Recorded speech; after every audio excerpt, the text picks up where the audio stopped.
Hey everyone, hope you're doing well. So yeah, I'm looking forward to this video. And by the way, I'm just going to warn you, I'm going to be using, how excited I am, I'm sure, several times in this video. So I figured I'd go ahead before I actually head that way. And I'm going to wait a couple hours. Auburn's about to play basketball, so I'll wait after the game. But yeah, I'll be mentioning that, I'm sure, quite a few times. So just go ahead and warn you about that. But anyway, yeah, so before I give you a little bit of backstory, let you know I'm trying to, upgrade my YouTube game. I'm looking to do software. So I went ahead, I was texting Ray back and forth, asking him his opinion on his video and what he uses. And this is what he recommended, the DJI Cosmos Action 5 Pro. The lady in there too, actually, she highly recommended it. And Ray, that's what he uses. And I've noticed how clear and, the picture is just really clear and concise. Obviously, I'm using my iPhone. That's what I've been using ever since I started doing the videos. And it's okay, but it's not quite as, obviously, near as clear as, Ray's videos, for example. So yeah, I'm looking for something, to just upgrade things. And obviously doing this, using this, and the MacBook that I bought will allow me to do that. So we're really excited about that. I had to order it. They didn't have it in stock, so it'll be coming in Tuesday. But anyway, looking forward to getting to use these new things and, trying to implement them into my business, the software especially, and the camera for the YouTube videos, make things better, and new software to edit and all that kind of stuff. But yeah, y'all, hey, listen, let's talk about the land. So I want to give you a little backstory. As you know, I've mentioned before, really feel like I need some land in order to, build a shop ultimately. And frankly, evolve, in terms of my business and, ways to make money, for the foreseeable future.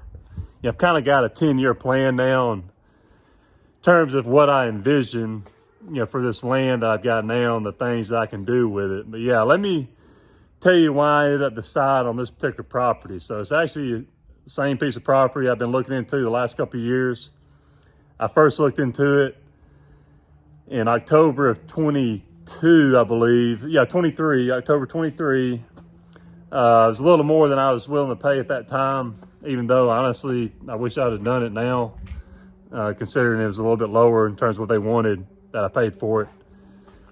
The other day, when we agreed, and I haven't officially given the money over, I have given the earnest money over a couple days ago, the earnest check, for the contract and all that kind of thing. So yeah, I haven't officially handed over the rest of the money that I'll owe once, the deal goes through. But I'm very excited about it for sure. I feel like I said, it's going to enable me to evolve my business in order to make money through different ways, different methods. So yeah, we'll talk more about that later. So I did the video, guys, and y'all saw it. I did the video showing the other piece of property a few weeks back. And the number one thing that I was concerned about with that property, frankly, my wife confirmed it. And I don't know if you're like me, especially if you're a believer and you believe in prayer and you believe in asking God to help you out with these major decisions. I obviously did that. And I feel like the good Lord actually used my wife to turn me off of that property that I was looking at originally and back onto the one I just bought. Because here's the deal, guys. Let me tell you a story. So I figured my buddy Ernest really liked this. So yeah, a couple weeks ago, I decided to bring my wife by this property that I was looking at. Okay, it was 2.4 acres. It's, y'all saw it. I mean, it's a good, nice piece of flat ground, no trees, nothing like that. So I won't have to worry about clearing it. But my main concern and my wife's main concern was the fact that there's some Section 8 housing close by. And, the security worrying about, storing stuff. And, if I did storage, for other people, just the security and the safety of the valuables that would be there, right? So that was a big deal. So, yeah, when I drove my wife by there a couple weeks ago, that was the first thing she said. She said, Chad, I'd really be worried about my stuff being here. She actually used to live in the neighborhood close by. And she brought up the fact that there was a lot of robbery and theft. That was good. People were breaking in houses in that neighborhood when she was growing up. Not her house at the time, obviously, but other houses were being broken into. Things were being stolen. So really, when she said that, that was just like a light bulb went off, you know. It was like, almost like God was telling me to, yeah, turn the page, forget about that property and move on to the one that honestly I already knew about and been looking into. And here we are. Yeah, so yeah, obviously, yeah, I turned the page on that one, using my wife's recommendation, frankly, to be honest with you, is a sign from God that I needed to move on from that due to those concerns, right? So this particular property that I'm going to show you, I don't feel like I had to worry about those things near as much because it is fairly secluded. You know, I would feel safer, and I'll talk more about that in terms of, I talked to the neighbors, the business that's close by the property, the neighboring the property itself. I talked to them a few days back, and I've gotten some other information. So we'll discuss that later, guys. I'm gonna, after this clip, you know, when I drive up to the property, I'm actually going to use my Isuzu so I can get a good view of the land. Not the land, I'll get out and we'll look at the land together, but the road leading to the land, I'll kind of show you, explain some things, and describe why I like it so much, and the safety and the secludity, if that's the word. Yeah, the fact that it's secluded in terms of being an advantage to me. So yeah, y'all, hey, listen, really excited. Stay tuned. Like I said, I'll be getting some more clips and be talking about some more things later. Hope you're doing well. Hey everyone, I'm getting ready to turn onto the road leading to the property here. I want to show y'all around. Here's the high school here, and I'll show you right across the street is a junior college called Southern Union. So we're actually right now, we're approximately 3 miles away from my house. So that's good, but we're in the north central part of town. So here we go. I'm approaching the road now, y'all. So it's Armory Road leading, or Industrial Road, Industrial Boulevard, leading to Sharp Street, which is where the property is actually located. So one way in, one way out, y'all. So that's a big deal. There's no actual residential housing. It's not meant for that. It's only industrial and commercial property in terms of what you can build. I'm going to point to that right there. That's obviously it's a wood mill plant. Obviously you can see all the lumber. West Fraser, a really big plant. It's been here for a long time. And I'm getting pretty close to the property itself. But yeah, there's a chance, guys, that I could actually talk with them. I actually know somebody, a good buddy of mine that I used to work there, and he thinks there's potential that we could talk with them about another warehouse for them to use, because obviously my property is pretty close by. Yeah, just a huge wood mill here, lumber mill. So here we are. So yeah, one way in, one way out. There's no reason for any other people other than people that work in this company, and there's a couple companies over here to be coming back here. So when I say secluded, that's what I mean. It's not actually on the outskirts of town. We're still well within the city limits. Like I said, it's about 3 miles away from my house. So that's good. But yeah, we're pulling up now. I'm gonna go ahead and show you the back side of it. If you can see, yeah, that's the back side of the property. If I can get a good view there. And that's really how they divided the land itself. So I'm pulling up now. I'm gonna turn the camera around here in a minute when I get out. So yeah, you can see all the road footage up here. So it's all of this, the section of land that I want. So yeah, you can see we're pulling up. I'm gonna go ahead and pull to the end of the property. You see all the woods, obviously I'm gonna do a lot of clearing, but all the road frontage, there's a lot of it. I don't know how many feet, but I imagine it's at least 350, 400 feet of road frontage here. And here we go, we're approaching the end. So yeah, we're at the end of the property. That's actually the line itself where the power pole is, and it basically goes straight down. But yeah, here now, I'll get out and turn the video view around, and we'll talk more about it. Hi guys, I figured I'd give you another view before I turn the video around. We'll talk more about it. But yeah, I'm here at the power pole that I just mentioned. So obviously the land itself, we're gonna have to get it surveyed. I think I mentioned in another video earlier this week about the surveyor doing the surveyor. Luckily they agreed to pay for it up to $2,500. So yeah, it goes, and I'm not exactly sure, but I don't know if you can see that fence post down there, but it goes well past that, probably a good 300 feet all the way down and across at a bit of an angle, but it's almost like a big pizza slice. So I don't know if you can see the stop sign. Again, I'm at the edge of the property, even with the power pole here. I don't know if you can see the stop sign. I think I said it's 350, 400 feet. I think it's probably closer to 500 feet, to be honest with you, all the way down there. I don't know if you can see that power pole at the end. So I'm here now. You can see all the road footage I got here. So yeah, man, I mean, it's just, yeah, it's awesome. I mean, for what I want to do, yeah, here's a company right across the street, Comb. I don't know exactly what they do. Looks like they've been here for a long time. And yeah, there's no, like I said, there's no access in here other than the one that I turned into earlier that I showed you. And I actually talked to these people. This is a Roto-Rooter business here, plumbing business. Yeah, Roto-Rooter, I guess they got a franchise or whatnot. But yeah, I talked to them. I talked to the lady in the office a few days ago and the son's owner. And they both said they've never, other than one time, they had one instance where somebody was trying to break in and steal a truck or a vehicle. And the lady says she feels perfectly safe, you know, at night, you know, whenever they get ready to leave. So yeah, they've never had any kind of really major issues other than that one. And they agree. They love the fact that it's kind of tucked away in here. And it's there's no reason for people to be coming in and out other than the few people that work over in here. So yeah, I mean, it's quiet other than when the wood mills go and it can make some noise. But yeah, we'll really like it, y'all. And for what I want to do with it, like I said, it's really perfect for me. But we'll turn the video around and we'll talk more. See you soon. Hey everyone, so I'm back.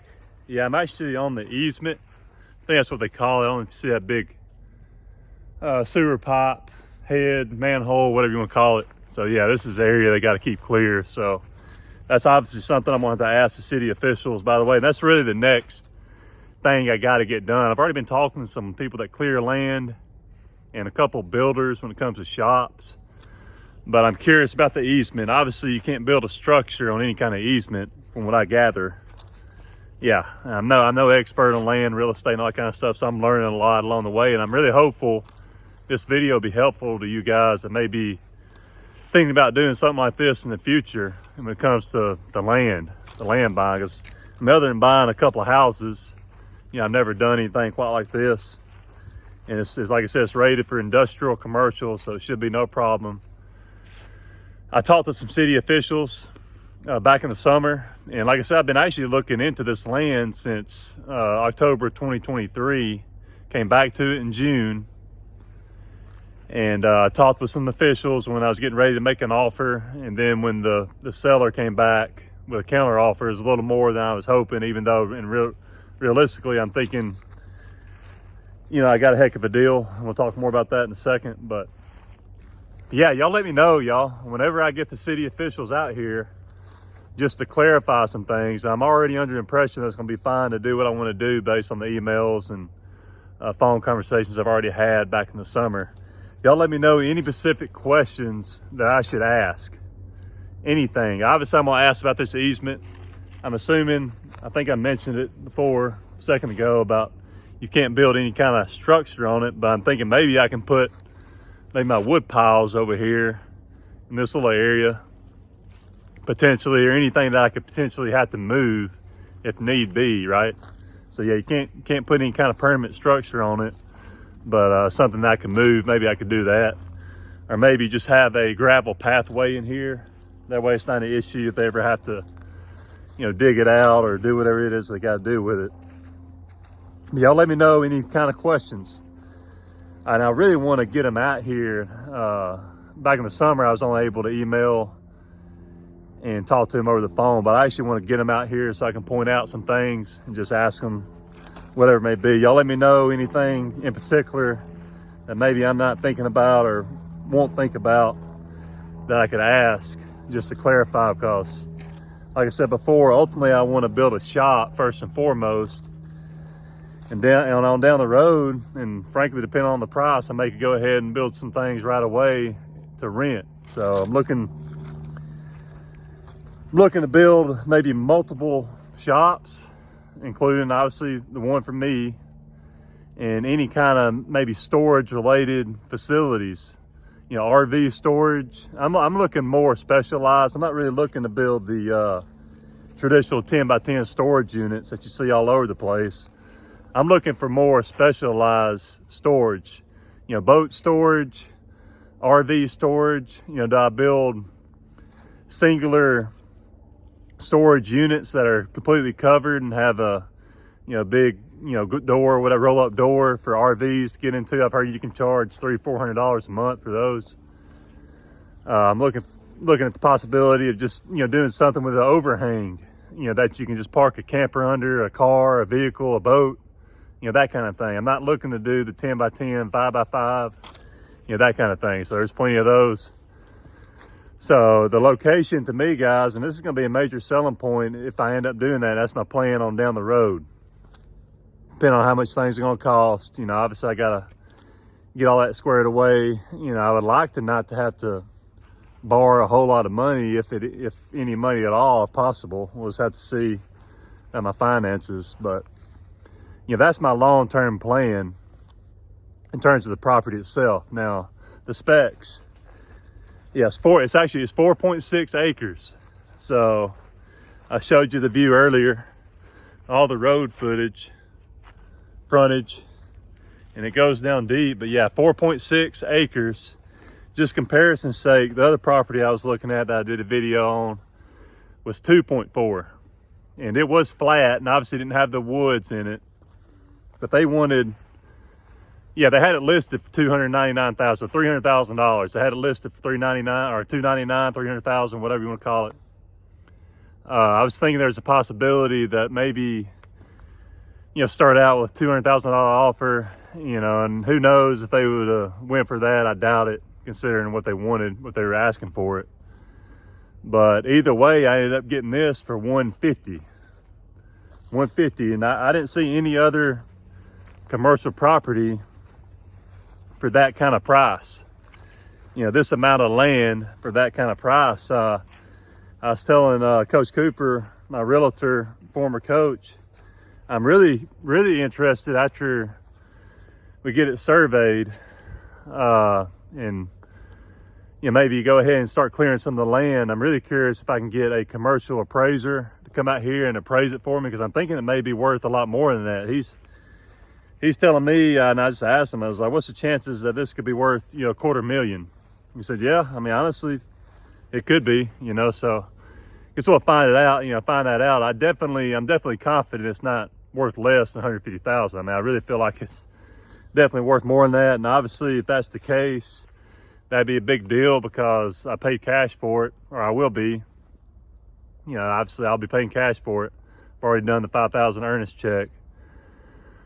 But yeah, it'll be an asset. So if it happens to be worth more, obviously I can use that as leverage in thinking if I end up getting a loan, right, with a bank. So if it ends up being worth more than $150,000, that'll definitely be a big deal in terms of being able to borrow some money. So yeah, I'm gonna probably end up getting an appraiser once we get everything squared away and officially, bought or whatever. I'm under contract now, and legally the sellers can't back out. I can, because I got 60 days to do my research, right? And that's what I'm doing. And really the last thing I got to do is, like I said, talk to the city officials, make sure we're good in terms of what I want to do, which I already think I am. But yeah, that'd be good. Yeah, even let's go ahead and talk about the clearing aspect, guys. I might have to get a little break here in a minute, kind of gather my thoughts. But I've already had a couple of land clears, and guys, obviously that come in with the bulldozer and clear all these trees off. I've already talked to a few of them, 2 of them, and one of them in particular, we got to talking about it, and I told him what I paid for it. And he's like, what? He's like, he was really surprised. He said he assumed I paid $300,000 for it. So he's like, man, for this 4.6 acres of commercial industrial property in the city limits, and you got it for $150,000. He said, man, you need to go, you need to do what you got to do and go ahead and make it happen, you know. And lucky for me, like I said, the deal's under contract, so sellers can't back out. And obviously that just made me feel even better about it. So yeah, I really am hoping it's the case, that it is in fact worth way more than it is. So that'd be obviously a huge deal for me, especially if I consider borrowing money to build other shops potentially. Yeah, y'all, hey, listen, my arm's getting a little tired. It's close to 9 minutes. I'm gonna let you go for a minute. I'll come back and we'll talk more about the clearing aspect. And I'm really curious your opinions on what you think I should do. We'll talk about it here in a second. All right, everyone, I'm back. So yeah, let's talk about the clearing. And I've had 2 people come out here that clear land, and I've gotten some numbers, some figures. What I'm trying to decide is a couple things. Do I want to go ahead and clear the whole thing, or just clear a section of it for, you know, the section close to where I want to build my shop at? So yeah, right now my thinking is, and like I said before, it's kind of like a pizza slice, right? So my thinking is I want to have my shop on this end, the widest end of the property itself. That way I have plenty of land around it, and, you know, things that I can do, be able to move around, have, you know, maybe more trucks and equipment and all that kind of stuff, you know, for the future if I continue to grow. So right now, yeah, I'm leaning towards just clearing, you know, a small section out. When I say small, I'm thinking about an acre. So both guys I've talked to have told me, yeah, this is what I actually pointed out. So you see that telephone pole? So yeah, basically from that telephone pole straight back about an acre, clearing all this land here, all these trees, clearing it out, grading it a little bit, and just, you know, doing that for now. And then in the future, you know, as I have more money, as I'm able to financially afford it, you know, I can build more, you know, structures, right? So that's kind of my thing. That's what I'm leaning towards. I have one quote. I think he was telling me no more than 30,000 to go ahead and clear the whole property. And we got to figure out if we can burn or not. We're not really sure if we can burn, given the big wood mill not too far away, right next door actually. So we're not really sure if they're going to allow us to burn here. So obviously that would make it cheaper if they're able to burn the debris, right? So we're not sure about that. We got to figure that out. That's obviously a question I'm going to ask the officials, and hopefully they can get back with me and let me know for me to pass on that information. So yeah, up to 30,000 to clear the whole thing, or 8 to 10 to clear 1 acre. Go ahead and clear this acre, you know, for me to go ahead and, you know, build my shop. And honestly, I could potentially go ahead and maybe build another shop or 2. But I would just like to go ahead and clear some of it out just so I can kind of see. So yeah, the property itself, y'all, is pretty flat, but it does kind of go downhill slightly.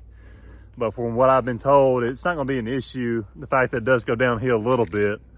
I don't know if you can see through here, you can really tell, but yeah, it gradually kind of goes downhill slightly as you go deeper into the property itself.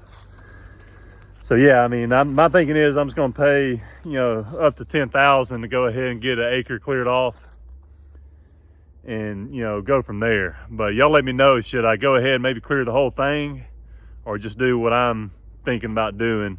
To me, that makes more sense, just to save some money, you know, for me to be able to use that towards a building. Because again, that's what I want to do first and foremost. Try not to get too excited about the future and building all these other, you know, structures, right? So I got to keep my focus on the shop for me, and then go from there. But yeah, I'm walking back. As you can see, yeah.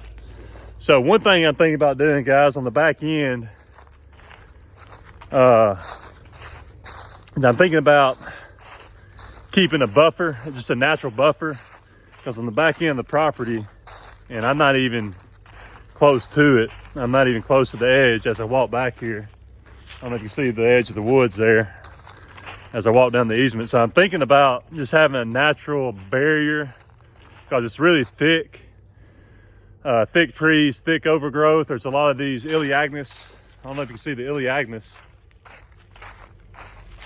Yeah, along the back edge that you saw along where the power lines were earlier, there's a bunch of Elaeagnus bushes, and we all know, man, those Elaeagnuses, you don't want to be walking through those. So I'm thinking about keeping a good 30-foot natural buffer area just for, added protection, security, that kind of thing. Because, yeah, you don't want to try to be, you're going to have a heck of a time, cutting yourself or cutting through, this thick brush. But, yeah, I mean, it's a lot thicker than, yeah, it's pretty similar, to be honest with you. And I'm not even close to the edge of the line, the back part of the property. Get a good view back up. But yeah, let's walk back up here. Again, this is the easements area. So y'all let me know on that, guys. Should I just go ahead and clear the whole thing? Or do you think I should have that natural buffer? To me, I should have that natural buffer. I got plenty of land, and that'll kind of, maybe provide some shade too, for any structures, or if I have a bunch of campers and boats, provide a little bit of shade. I was thinking maybe I could have that overhang storage by the buffer zone where the trees are still standing to kind of shade it away, so to speak. Keep that sun from, shining on the boats or the RVs or whatever it may be, that kind of thing, if it's an open storage area, overhang. So yeah, that's the question I have for you guys. Y'all let me know.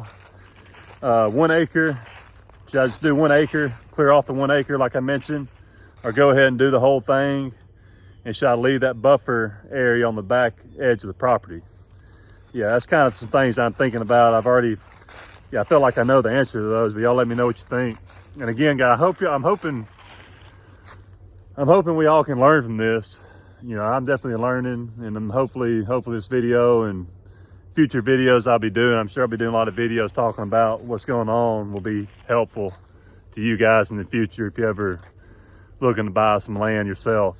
But yeah, another good thing about the clearing, obviously I do the firewood. So let's see, yeah, there's a lot of good water oak trees. There's a couple right here. I don't know if you can see. Yeah, so I've got a good bit of water oak trees, and I asked both the land clearing guys if they'd be willing to separate those from all their other mess. I don't care about the pine. They actually said they think they can get some money for the pulp, bringing them over here to the mills, some of the trees that are big enough. But I asked each of them if they would be willing to take some of these good oak trees and set them aside for me to use for firewood, which obviously be a good thing. So yeah, both of them said they could do that. So that'd be good. So yeah,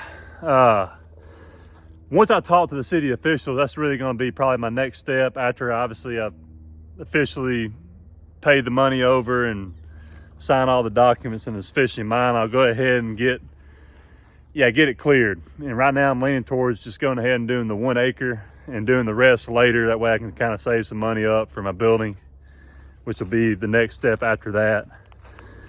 Y'all let me know what you think, for sure. So I've even got a list, guys. I'm just making sure I'm covering all my bases. So again, y'all let me know if I'm forgetting anything, any kind of questions, comments that I can make or ask, questions I can ask when I meet with these city officials, hopefully next week.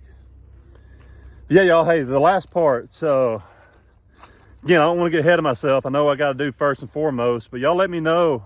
I know I think this is a great idea. I mean, I got a great area. I think actually this little easement area, I could potentially do this, is doing the bulk storage. Obviously I'm going to do the firewood. I'm really looking forward to doing the firewood, being able to save some money from having to pay rent where I'm paying now. And it's only 3 miles from my house. It's only a couple miles away from Hunter, the tree service guy that I get a lot of the wood from. So everything's just, I'm close together, all in all, between my house, where I have my shop, Hunter, the tree service owner, my buddy, where I get the wood. It's all within maybe 5 miles of each other. So that's good. But yeah, I'm thinking, and my buddy Ben H, he recommended over the phone a while back when I mentioned, looking to the land, he mentioned, doing bulk storage. Since I already had the firewood, he mentioned doing maybe pine straw, setting up some big bins to, sell mulch, rock, all that kind of thing. So I think that's a good potential idea to do. I don't know if I'll do it right away, but in the future, again, I'm looking to do different things and take advantage of this property, the amount of property that I have, to make money doing other things, right? So I think that's potential avenue for sure. That would go with my lawn care business right now in terms of supplies. And I like doing the bulk supplies because, typically they're not going to go bad, right? Especially rock. Obviously firewood, eventually it will go bad after a couple of years, but, usually shouldn't have a problem selling, all the good wood like I have this year already. So I'm really not worried about that going bad. But yeah, I'm thinking of stuff that I can store here with me having plenty of room. And I can deliver. I'm not really worried about the fact that obviously there's not a lot of cars coming around here, so they're not going to know, that I've got an actual front. But I can advertise on Marketplace and have a website where people can go to when they're looking for materials, and obviously sell it that way. Obviously I'd buy the wholesale materials, add a little bit of a markup and charge a big delivery fee or a delivery fee. And these are all things I can think about, and y'all can help me in terms of the pricing if I decide to do it. But I think that's a great idea for sure, selling the bulk materials. Obviously, I would need probably a skid steer or something with a bucket to be able to load stuff. And obviously, I could use the skid steer for other things. I definitely need a dump trailer for sure. I know Ray and Ben too, and Eddie, a lot of you guys have mentioned a dump trailer. So yeah, these are all things that I couldn't get before because I didn't have the room for it, obviously at my house. But now, man, it's just unlimited, the potential, the growth that I can have, the amount of equipment that I can acquire over the years to be able to make more money doing different things. So yeah, that's one thing. Another thing, y'all let me know what you think. You're seeing them pop up a little more, as years go by, but I'm thinking dumpster rentals as a possibility. Dumpster rentals. You get an order for a dumpster, you just bring it over, dump it off, whatever it is that they charge. But I think that's a simple service, something I could provide. Maybe not make a ton of money. Maybe I could eventually make a lot of money, with that eventually. But obviously those dumpsters typically aren't going to go bad. They don't cost a whole lot. I would need a truck or a special trailer about to load them and offload them, but I'm thinking that dumpster rental as a possibility. Those are two things: the bulk materials, the dumpster rental, and the shop. The shops to rent. Obviously I feel like I can get a lot of money per month renting the shops out, and the specialty buildings for RV storage, camper storage, boat storage. Y'all let me know, y'all, in terms of the storage. So again, I feel like the fact that this is so secluded would be a huge benefit, a huge selling point for me to use to anybody that would want to store stuff out here. The fact that, if y'all seen any cars, and there hadn't been a single car, obviously there's no need for cars to be coming out here unless people are working during the week. So yeah, I just feel so good about this property, y'all. And, the money-making potential of it, is it worth way more than what I paid for? I feel like it is. I'll be interested to see what it appraises for in the future. I can definitely use that to my advantage for potentially borrowing money. So yeah, y'all let me know, guys, in the comments. I'm just curious, you guys. Ernest, he's always giving me good advice and suggestions. Ben, Ray, Eddie, Wayne, Troy, all you guys that are regulars, y'all let me know what you think. Any good ideas, maybe not for now or in the near future, but a few years down the line, so to speak, ideas, money-making ideas that I can use to take advantage of this amount of property that I have, to make money on. Because I do really want to evolve. I really, the whole issue of labor, I'm looking at maybe offering things and being able to do things here on site that'd be easier for me to hire people to want to do, simpler things, and being able to be on site, things that I can easily teach somebody to do. Pretty simplistic, in terms of hiring people to do certain jobs, you know, delivering mulch, delivering pine straw, dropping rock off. You know, I was actually thinking about, and I forgot to mention this, I would really like to buy a stump grinder. I see Ray doing a stump grinding. I think that'd be another service that I could do, that I could add. That'd be a good little money maker to add on to my business. But yeah, that's my thinking, y'all. I mean, now that I got the property, you know, I gotta continue to plan strategically in my thinking, you know, for on down the line, you know what I mean? So really excited about it, guys. Really looking forward to you seeing how things develop, and I'm gonna need your help. And I feel like we can all learn from maybe my experience going through this and being able to grow. And I feel like I can really grow now. You know, I feel so much better about hiring people, having a shop, having a location, and hopefully I'll be able to get this done, I don't know, by the fall. You know, at the last kind of my thinking, maybe I can have it built by the fall. That'd be good. And then when things slow down in the fall, you know, I can start moving in and getting everything situated and all that kind of stuff. But yeah, y'all, really excited for sure. The potential is endless. I love the location. The fact that it's secluded, it's quiet. No reason for strangers to be coming in and out. Heck, I didn't even really know about it till, you know, I ventured out here, you know, a year or so ago when I first started looking at it. So yeah, y'all let me know in the comments, guys. Any suggestions, any advice, any questions I should ask the city officials when I meet them out here this week. Things I may not think of or may have forgotten to ask, you know, and what I'm thinking right now. So yeah, let me know what you think, guys. I'm really excited for sure. You know, I feel so blessed and just fortunate, and you know, it's really a load off my shoulders having it now, because I've been thinking about it for so long in terms of a step that I need to take to really grow and for the future. But anyway, hopefully this video is helpful for you guys. God bless you. Hope you're having a great weekend. Go to church tomorrow. Talk to you soon.